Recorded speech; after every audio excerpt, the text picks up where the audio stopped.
Good afternoon, everybody. Terry Daniel, voice actor and coach in Minneapolis, and I've just called Erik Sheppard, who's a very talented voice talent agency in Austin, Texas. I believe that's where you are now. Is that correct? Yeah, we're everywhere, but headquartered in Texas right now. Well, that's fantastic. So I was just wondering if you're, this is actually, this is a joke. This is David Cicerelli calling from Voices.com, and I'm here to buy your company.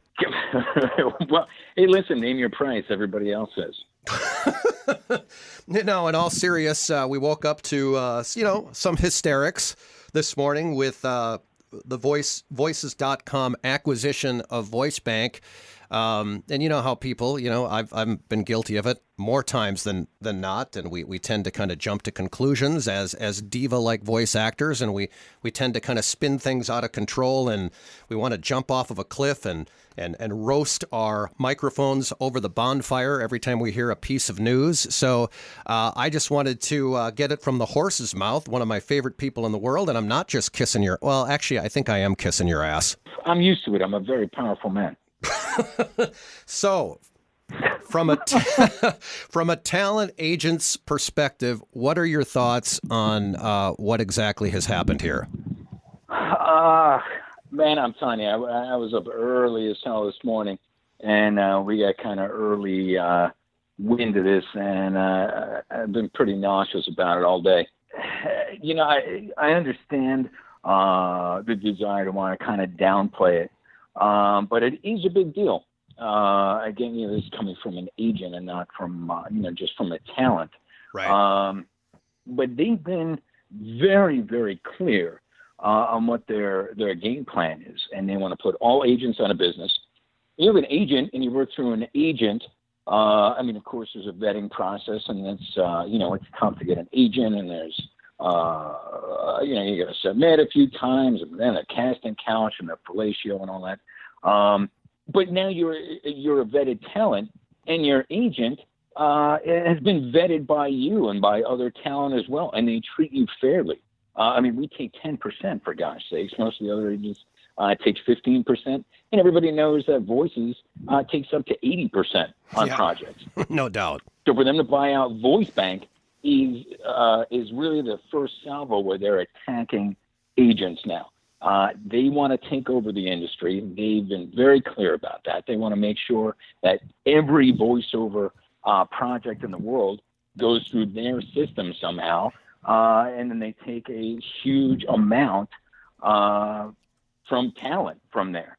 So Voicebank was, some people are not crazy about Voicebank. They say, agents are getting too much stuff from Voicebank, and it has been going downhill for a while.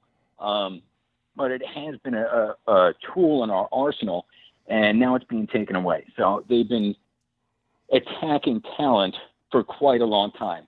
And this is the first time that they've used some of the money that they've been given to really visibly attack agents and make it clear that their plan is to take over the whole industry.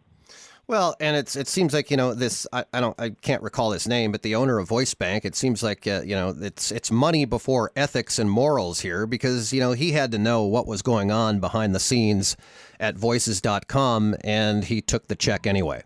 I haven't had the opportunity to speak to him. I've spoken to some other folks there that I know and that I like.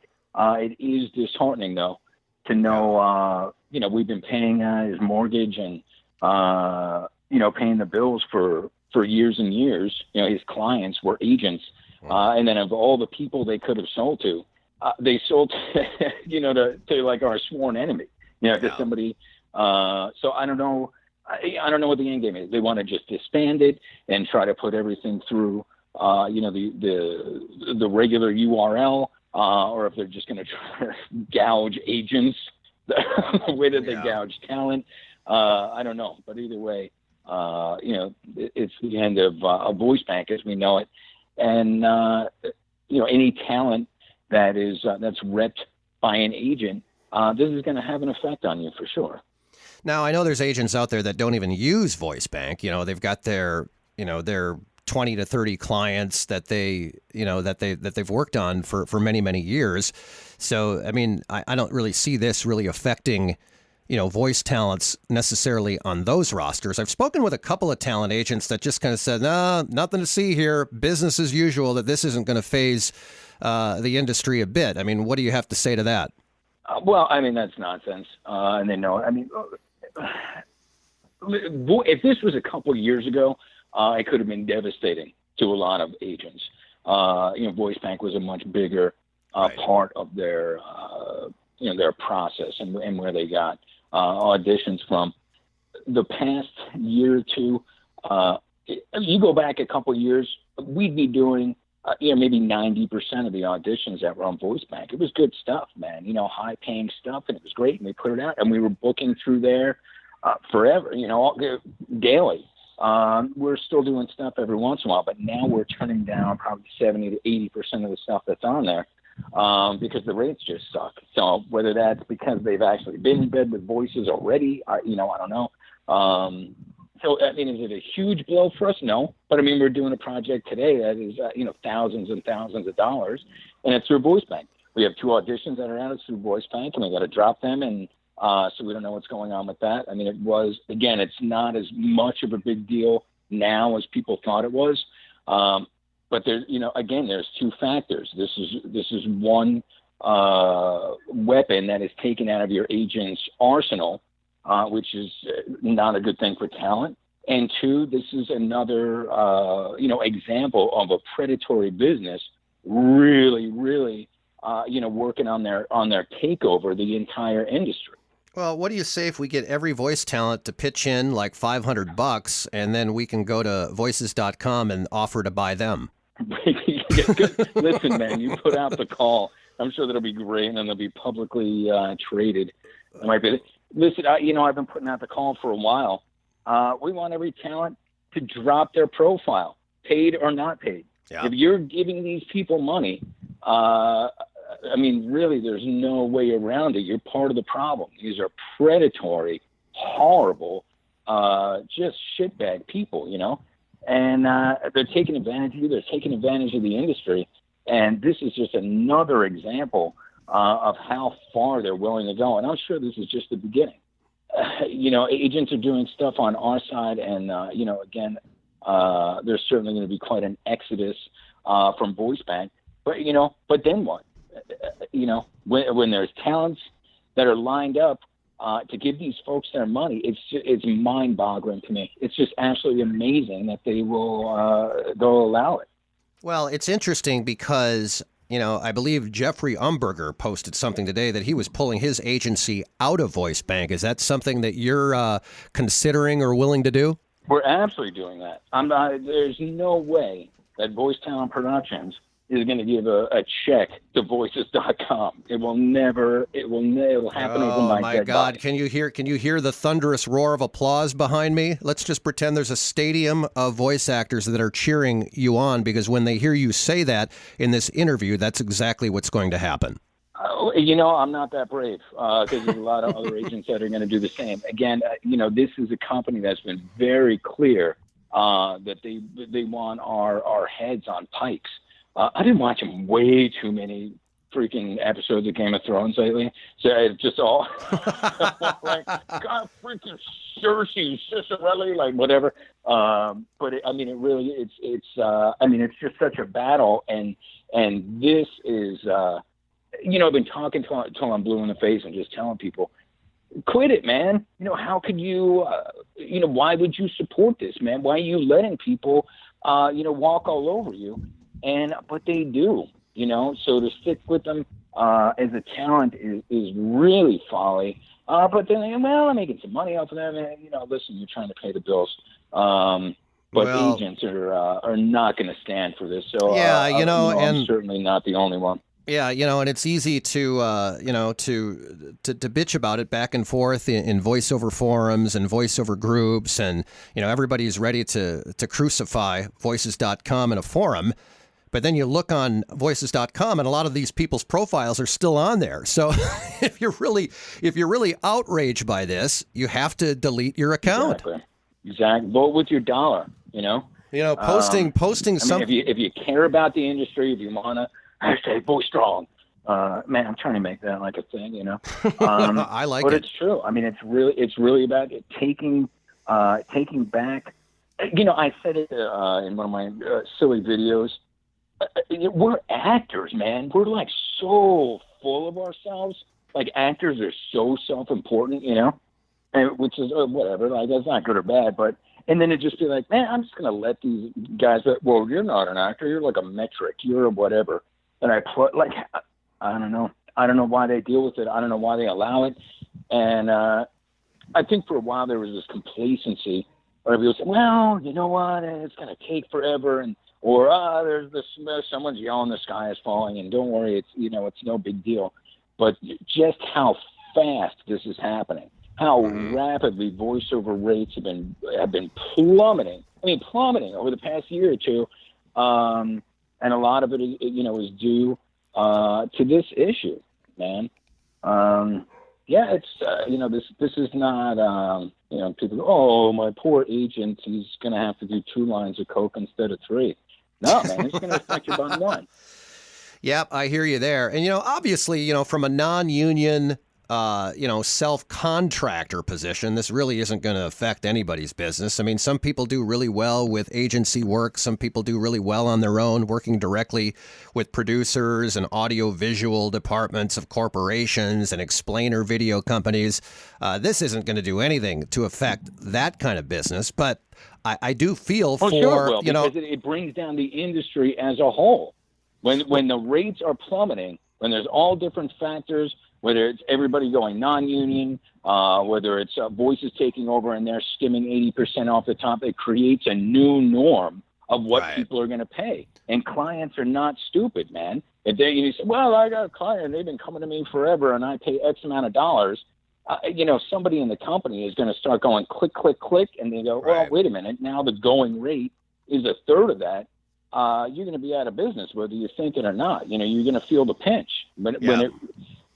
When the tide goes down, man, it goes down for everybody eventually. All right, so let's wrap it up with let's try to leave it as on a positive note. Give me at least 3 to 4 things that not only voice talents on your roster can do to help keep us afloat. As far as rates and our business and everything else, give me 3 or 4 things that you think voice actors can do today to improve this situation. To reiterate, number 1 is drop your profile, man. If you're paying them, don't pay them. Yeah. And if you set up a profile 20 years ago or however long ago and you forgot about it, they're using that. You're part of their army. So take it down. Send them an email. Tell them you want it down, down, down. Take all your information off of there, and don't be part of the problem. All your work isn't coming from agents, like you said. So when you're doing work on your own, don't undercut, man. Be your own agent. Agree. Find out what a proper rate is, and charge a proper rate, and stand by it, and be willing. I don't know if this counts as 3. I'm not sure, man. I wasn't prepared for this. Be willing to take a hit, People say, oh, well, yeah, I don't want to turn down a job. I mean, I could use $200 or whatever. Screw your $200, man. I mean, does it stand up? If this is what you do full time, instead of thinking of right now and right exactly what's happening, know that your industry is under attack in a huge, huge way, and act accordingly, man. Maybe it's going to be better for you to say, hey, listen, I'm sorry I can't do this job, and to take, a hit for a few $100 when you know that it's helping the industry in general and therefore is going to help you, Well said, Erik Sheppard.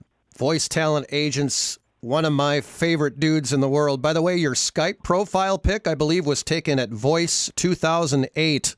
I don't Skype much. I don't even know what it is.